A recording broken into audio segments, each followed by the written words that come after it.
not your own boss, my dude. So stop saying that you your own boss. Stop saying that you the truth and you this and you that, but you gotta answer to a lot of people, my dude. You gotta answer to a lot of people, and I'm not knocking that. I'm not knocking it. You know what I mean? It is what it is. They got you to where you is now. They got you to where you is now. Yo, it's your boy Casual Rail with the Silent A podcast, and man, we're back with another one. All right, now, this is real quick, real straight to the point. I know you already seen the videos, the back and the forth, the Twitter beef between Errol the True Spence and Terrance Crawford.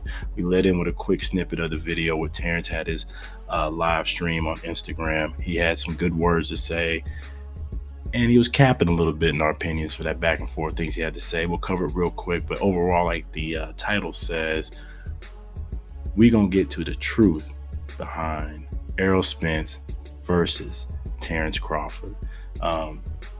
We went through everything. We've seen the back and forth. We went to a couple sources. We got some background, and we're gonna lay it out to you. You tell us what you think. But as far as we're concerned, this is the true truth behind them, where their status is. Here's where they really lay. And actually, here are the future plans for both fighters. With that said, let's hit the highlights, hit the quick points. As you already know, Bud laid it out good in his overview as far as as far as Errol not being his own man, not being able to speak for himself, and vice versa. To us, that's just a misunderstanding how two fighters do business a lot differently. Spence has people working for him. That is a boss status. Terrance makes his own decisions on his own. That is also a boss status. He just got to that. He just got out of the top rate contract. But both, in their own terms, are on their boss status. But what was taken from that comments and it was taken from the video that we got from that, and here's the truth that underlines that, is these two men, how they approach getting money. That's the real truth and lie behind them. That's the first step. Errol, of course, rides with the PBC. They got him where he is now. Errol is used to getting that pay-per-view check, relying on percentages, right? He is a salesman. He knows he's going to make them sales. He knows he's going to put butts in seats, and he knows he's going to get that check, get that back-end money, as Terrance alluded to in some of his talk. You're going to see the whole video. Just go to the Instagram live, and they'll pull it up for you. He does hit on that a little bit. Terrance, as you can see in the video, is real shy, real casual. He is not a great salesman. That's all admitted. He's not a great salesman. He's a salesman in the ring. Puts hands in there. He's a dog, and he will bring that dog fight. He's an entertaining fighter. But when it comes to the publicity and getting it out there and getting in front of the media, that's not Terrance Crawford, and it's hard for him to sell fights pre-hand, right? So he's used to getting that guarantee.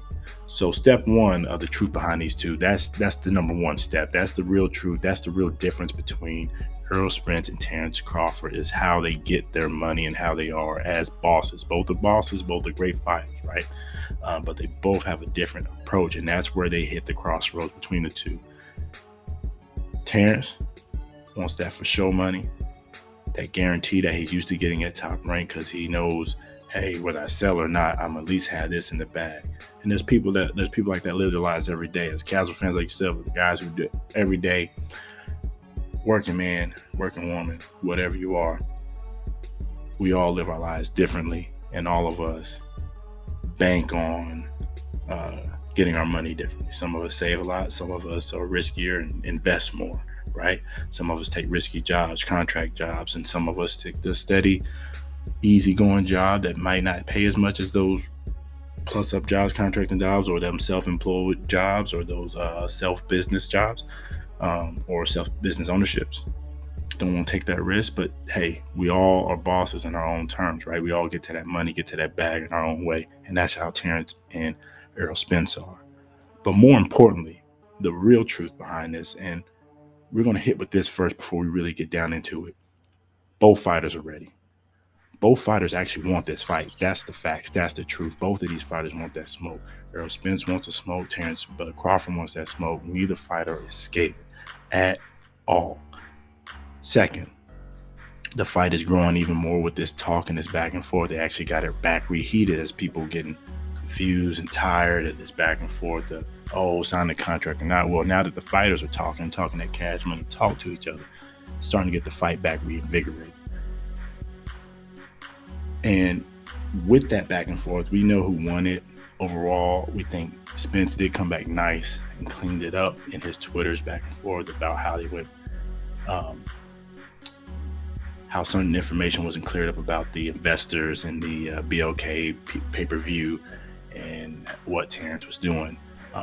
Terrance had some nice hits in his back and forth, but all in all, if you want to read the Twitters, go back and follow both Spence. We're not going to hit all that, but follow Spence, follow Terrance, and you'll see the back and forth that they had. And Errol snuck that one out. He cleaned them up real nice on certain things he had. He had some receipts for us that showed that, hey, Bud didn't come forth with the investors. If they got this $25 million piece, who are the investors? Who got it?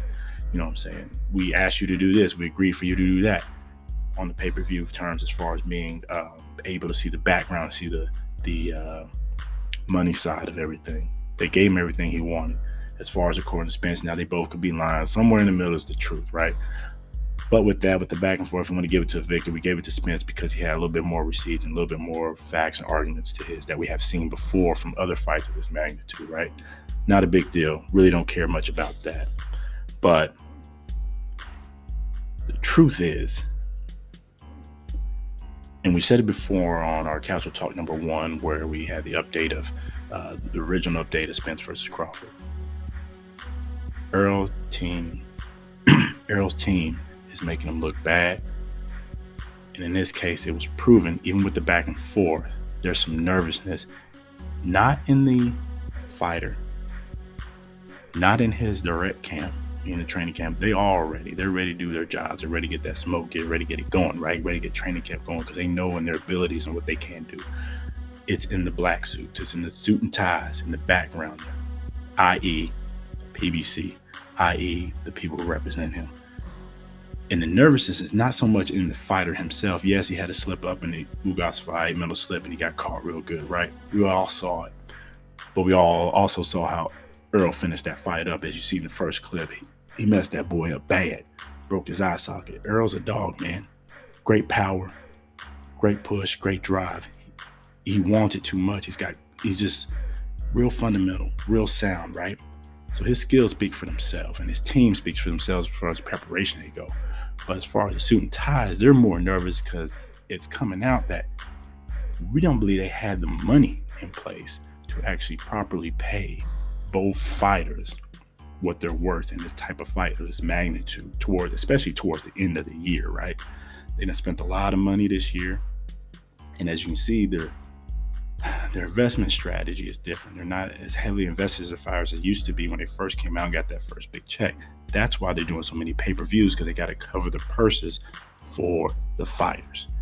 And that's the only way they're getting some of them. Deontay, put him on pay-per-view with Robert Helenius. Come on, Robert Helenius wasn't pay-per-view worthy.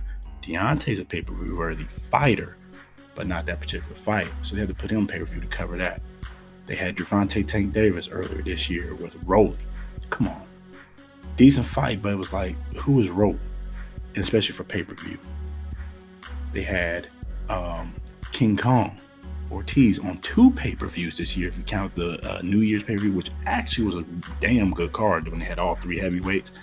And then they had him again with Andy Ruiz. They got to pay Andy Ruiz a certain amount of money. How are they going to cover that?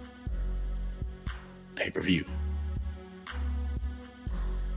And we believe they spent so much money, especially last year when they tried to secure Canelo. You remember that, right? $50 million or so guaranteed. That's a lot of money. And the pay-per-views came out okay, but it didn't clear a whole lot to brag about paying a dude guaranteed $50 million, and he's getting some back end on the revenue at the gate and on the pay-per-view sales themselves, right? So all this money they've been spending on the pay-per-views and some of the stars they had, especially last year, is caught up with this year. And that's why you're seeing so many heavy pay-per-views, which leads to the truth behind this is they're nervous that they didn't really have the money in place to pay for a fight of this magnitude. They want the fight. They definitely want to put it on, but they got to get a little bit more capital first. And they know for a fact they weren't going to get it at the end of the year, which I don't know why us here at the Sound Lady Podcast, man, we're casual fans. We should have known this. This is not a hardcore thing to figure out. We should have known. It's football season, man. The big ticket sales are going straight to football. Basketball's kicking off. For boxing to have a fight of this magnitude to make the money that it needs to, you need to get out of this season. We should have saw that. They knew that. That's why they were nervous and didn't want to make this fight happen right now. And they stalled and did their thing and wiggled out of it. And Terrance wound up and did his own thing, and now they want to speak out. Fine. We get it. Money's not in place for an end of the year fight of this type of magnitude. And that's the truth behind it. That's it. There's no big, hey, this person is scared, that person's scared. No. The black suits ties were nervous on the A side, i.e. Spence's side, to put on a fight of this magnitude at the end of the year and appropriately pay both fighters. With that said, Fighter B, Terrance Crawford, moved on, doing his own thing, getting some guaranteed money from BLK Prime, doing his pay-per-view thing in December. Errol is going to do his thing at the beginning of the year, more than likely, and we're hearing Keith Thurman. That will be a good fight. You already know it's going to pay-per-view.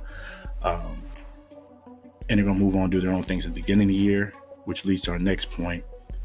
They're definitely going to be fighting in the summer 2023. After everything's cleared up, there's no football, no basketball. And when does that happen? Juneteenth. Be prepared. From what we've been hearing, getting the background, a couple sources, around Juneteenth will be the time you see the pay-per-view event for Errol Spence versus Terrance Crawford. And it all makes sense. It lines up on the African-American holiday. They did it before with the Charlo twins. They had their big events, big pay-per-views on that day, and they were actually pretty successful. That's worth leading to, especially since Cinco de Mayo, which won't be Canelo this year because everybody knows Canelo's been hurt. It's coming out his cast. It's going to be given to probably Andy Ruiz versus Deontay Wilder on Cinco de Mayo, which will be a big event, bringing back the old days of how Floyd Money Mayweather kind of took over that type of day, African-American fighter versus a Mexican fighter, making a big event. And they'll probably have a nice co-main event with Mexican fighters, bringing in a good heritage. So with that said, the next date will be Juneteenth, right around there. And now they'll have the money in place to actually promote and secure a fight of this magnitude. Take our word for it. Don't believe us not. Tell us what you think. That is when it's going to go down, around Juneteenth. It ain't going to go down before that for sure. It'll be between Juneteenth and end of July. That's when it's going to have to happen for them, and they'll have the money in place and everything ready to go for this fight of magnitude. They'll have the talk build up. These two will be coming off of two great fights. Errol will beat the hell out of Keith Thurman. He'll stop him with a body shot. And then Terrance actually will be in a good fight against Avanesian, but it'll be good. And then Terrance will probably knock him out late, showing, hey, he's the better fighter, top pedigree. They'll have good 2 knockout wins, 2 stoppages, talk their junk for the first couple months of 2023, let it build up, boom, we heading into the summertime, kicking it off. And that's it, simple as that. And that's the truth, that's the facts, and that's how it's going to have to go. But like we said, the truth was money wasn't in place here on the A side. They don't want to admit it outright. Of course, who wants to admit that, hey, we ain't got the money in place? But if you read between the lines, how it all played out, how they've been doing business all of 2022, it's clear as day. The money was not in place for this type of fight at the end of the year. But with that said, both fighters, and we know a lot of people going back for, oh, Terrance is scared. Oh, no, he's ducking. Or no, Errol's scared. He's ducking. No. The fighters ain't scared. They ain't never been scared. These both are dogs. They're both ready to get in there and throw hands. They don't give a damn about taking that L. You know what I'm saying? Because they both know they're going to win. And of course, we all know it's going to be one victor. But they know they're going to win in their minds, and their camps know that. They're not scared. They're both ready, both prepared. Both doing what they got to do right now. Stay busy, get another check, and get ready for the summer. That's it. Simple as put. And with that said, we still stick with our background of we rolling with Team Spence. meaning the actual fighter, Spence, and his training camp team there and his coach. So we feel that he's still the natural welterweight. Good power, good fundamentals, sticks to what he does. Well-rounded fighter. Yes, we know Terrance can switch hit and do his things. He's got great talent as he has come up into the welterweight division, but we just think Errol is too much of a dog, too much of a strong fighter. And if he stays disciplined, which is key, we believe he will actually stop Terrance very late, like rounds 9 through 11 in the fight when they actually meet up next summer in 2023. With that said, man, tell us what you think. That's our truth. That's what we have found out. That's what we have dug up. That's what our source is confirming. Hey, you don't have the money in place, how you going to have the fight, right? We all know the truth is both fighters are ready. Both fighters are hungry. Both fighters are top pedigree. And both fighters are dogs, and both of their camps are ready. And they're going to talk that cash money talk until the fight happens in the summer, you know. And hey, money is money, business is business. Sometimes the background, the suits, the ties get in the way and kind of mess things up and leave y'all hanging. That's fine. The fight will happen next summer. Let us know what you think. Let us know who is really to blame on your end, who you think is the fault for this taking so long, and let us know if you think it really is going to happen. On our end, we're fairly sure, you know, the Casuals really want this fight. It is a big fight. It will happen next year. That's how we feel. Silent A Podcast. Against your boy Casual Rel with the Silent A Podcast. The Casuals taking over. Hit that like button and subscribe. Stay tuned with us. Stay rocking with us. We'll keep on going. All right.